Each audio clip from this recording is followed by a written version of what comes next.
Causos de Minas Gerais. Maria Papuda, a véia bruxa que foi expulsa de sua casa por causa da construção de BH e amaldiçoou os governadores de Minas. A antiga capital de Minas Gerais, Ouro Preto, era um lugar ligado ao passado colonial.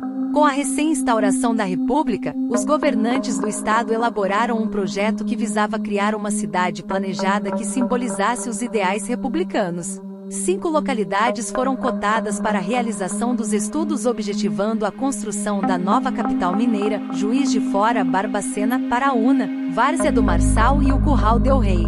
Para a desgraça de seus moradores, Curral del Rei foi escolhida como a futura sede da nova capital de Minas Gerais em dezembro de 1893. Um grande processo de urbanização foi iniciado no local. A região de Curral del Rei era conhecida como a Terra dos Papudos, pois existiam muitas pessoas com bócio, popularmente chamado de papo, característica estética que deixava os pescoços das pessoas que sofriam dessa enfermidade com o pescoço inchado. Tal condição se devia pelo fato das habitações dos moradores estarem infestadas de barbeiros, que transmitiam a doença de Chagas, que tem como uma das consequências o bócio. Em virtude do modelo adotado pelos habitantes do local, a taipa, as casas, também apelidadas de cafuas, eram ideais para a reprodução desse inseto, ao possuírem pequenos buracos que serviam de descanso aos barbeiros. A comissão construtora da nova capital, CCNC, encabeçada por Arão Reis, desenhou os contornos iniciais da capital mineira.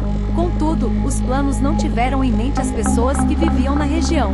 O processo de desapropriações dos moradores do arraial foi muito conturbado e violento, com um sistema de indenização, em dinheiro ou em lotes na própria cidade, muito precário e discutível, implementado em 1894. Para a construção da sede do governo e suas secretarias, foi escolhido um dos pontos de maior altitude do Curral del Rei, onde fosse possível vislumbrar toda a extensão de uma praça, com os prédios administrativos das secretarias do Estado nas laterais e o Palácio do Governo ao fundo. À entrada do palácio estaria situado um longo corredor cercado por palmeiras imperiais que cortaria a praça ao meio. Para a infelicidade de uma moradora, esse local era justamente onde estava construída sua casa, sua cafua, uma tapera construída ao estilo africano. Não se sabe ao certo o nome da senhora que lá morava, mas a tradição popular a nomeou de Maria Papuda, talvez por ser só mais uma Maria pobre do povo. Maria Papuda não era a única acometida da doença do bócio naquele arraial, sendo essa uma condição muito comum nos habitantes da comunidade. Ela era uma mulher negra, ex-escrava que viveu durante a segunda metade do século XIX e início do século XX. Descendente de escravos da etnia Bantu, tinha fama de feiticeira. Se opôs à destruição de sua residência, se negando a entregar seu terreno e casa para a construção do palácio, dificultando o processo de implantação dos projetos do governo, dizendo que só sairia de lá à força. Após a humilhação de ser despejada violentamente de seu terreno pelas forças repressoras do Estado e ver demolida sua humilde casa, a velha bruxa se enfureceu e conjurou uma praga dizendo: quando aqui for sede do governo, de 4 em 4 anos, há de morrer um governador, e que os governantes que entrassem em ano par, sofreriam algum tipo de acidente ou morte repentina. Após o ocorrido, a velha feiticeira desapareceu, não se tendo mais relatos sobre seu paradeiro.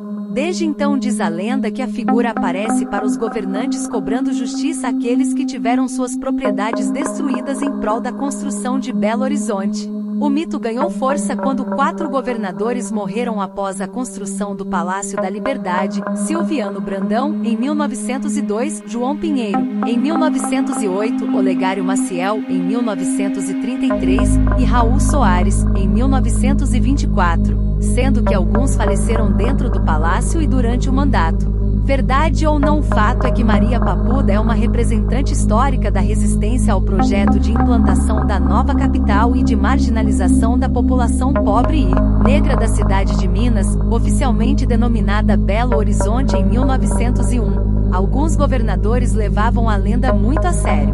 Juscelino Kubitschek, durante seu governo, de 1951 a 1955, ordenou a construção do Palácio das Mangabeiras para servir como casa oficial, talvez para fugir do fantasma. Israel Pinheiro, na década de 60, chegou a sugerir, sem sucesso, que o velho palácio fosse demolido, evitar que mais episódios macabros acontecessem.